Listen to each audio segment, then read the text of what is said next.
Hey guys, it's Sandeep from Rev Atlas, and today's video we'll be taking a look at the review of the LG G6.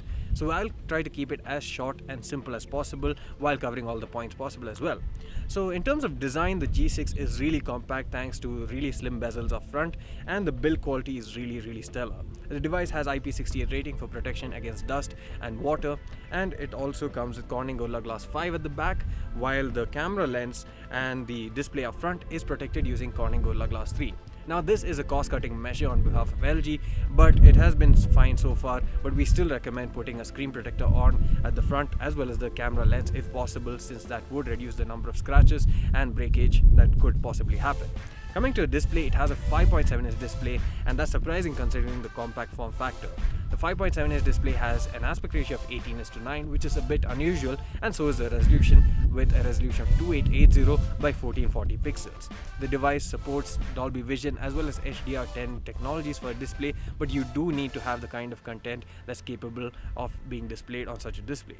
You have a flat display up front. There's no 2.5D curved glass like you see in some of the flagships, or even a curved screen, so that does take away the premium feel a bit, but still the display is pretty good. The sunlight legibility is a bit on the lower side, but otherwise the display is brilliant and it actually feels good to use. You also have rounded corners at the edges, which again feels great and is a fresh design compared to the previous LG G5, which didn't really look all that good. At the back you have a fingerprint scanner, which is for the first time a really solid one compared to the previous likes of the LG V20, the G5, etc., which had a power button that was sort of flaky and sort of moved around. So this is really solid. The fingerprint sensor is fast, is accurate, and even works when your finger is relatively wet or sweaty. The LG G6 comes with Android Nougat 7.0 out of the box with LG's own UI on top. And while it is actually quite a bit lighter than previous generations, it still is a bit cluttered and not as smooth as we would like to be on a flagship smartphone. Nonetheless, the performance is still pretty good compared to other smartphones, especially considering that this has a dated processor, which is the Snapdragon 821, along with 4GB of RAM. So these two parts might be the only inferior things when you compare to other flagships on the market, but the LG G6 does perform really well whether you're playing games or doing other stuff such as multitasking, etc. The smartphone does perform well when it comes to call quality, and messaging is a breeze too, thanks to the large display, and the relatively small bezels make it easier to fit in your palm and also allow for faster typing. Coming to storage, the device has 64GB of internal memory that's further expandable using the hybrid dual SIM card slot that can either take 2 nano SIMs or 1 nano SIM and a micro SD card up to 256GB in capacity. It supports 4G LTE and also comes with VoLTE support. FM radio is available on certain regions but not on all devices. The LG G6 also has really good audio quality thanks to a 32-bit hi-fi DAC that is there inside the device, which will give you really good audio quality compared to most of the other flagships on the market. The speaker is pretty good.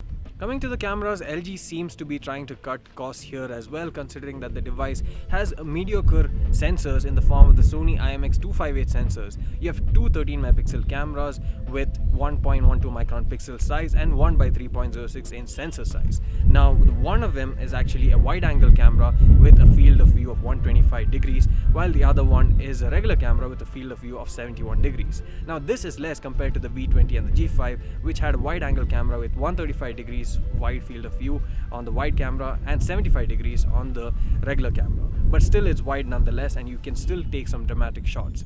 Now, considering that they've used mediocre sensors on this, it's actually surprising to see the image quality. Image quality is actually really good, and you do get HDR shots that are really dramatic and something that will mimic Pixel or the Galaxy S8 to a certain extent. While they're not as good as that, it still takes really good quality photos, and the only slight issue is that when you're taking photos in auto mode, you actually have a lot of noise suppression, and as a result you lose out on the detailing as well as sharpness. So if you want to truly extract every bit of quality from the sensor, you'll have to shoot it in manual mode and save the photos in RAW. Another important thing about the LG devices is their ability to shoot videos in manual mode, and the G6 also does that.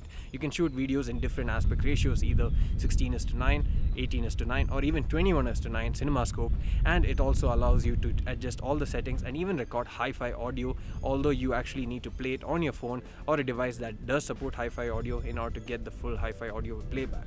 The front-facing camera too is a single camera. It's a 5-megapixel camera, but it too does support wide angle as well as regular fields of view, and as a result you can take single selfies, or you can even take selfies with your friends with the front-facing camera.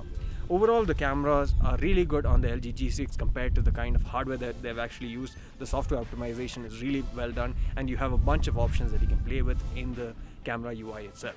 LG smartphones of the past have always had a small battery capacity. The G6 is a bit different since it has a larger battery capacity of 3300 mAh, which is non-removable in this case, but it does support fast charging in the form of Qualcomm Quick Charge 3.0. Battery life is good, but it's not amazing, and on most days when I was using it as a primary device, I had to actually recharge it before the end of the day.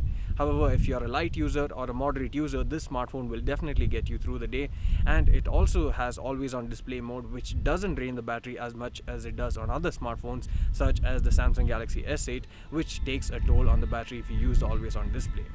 Now, the LG G6 is actually a really interesting smartphone that has several USPs that perhaps other brands such as Samsung, Apple, or even Google can't even compete with, considering that it has a dual camera system which has a wide angle camera. The audio quality is great, the build quality is amazing, and the smartphone is really compact compared to most of the other smartphones on the market. However, it does lack in terms of a premium feel that the Galaxy S8 perhaps has with the dual curved display as well as the larger display, etc. But overall, I would definitely recommend this phone to someone at the current price, which is available as low as rupees 39 or 38,000. When it was initially launched in India at rupees 51,990, I knew it was overpriced and people would rather get the Samsung Galaxy S8. But considering the price cut, I think that this is a great smartphone, and if you're looking for a smartphone that will fulfill your needs in terms of multimedia, be it audio or video, as well as camera, then this is a really great smartphone to have as the main device. And if not, you can even have it as a secondary device to produce great shots, great videos, and also listen to some great songs.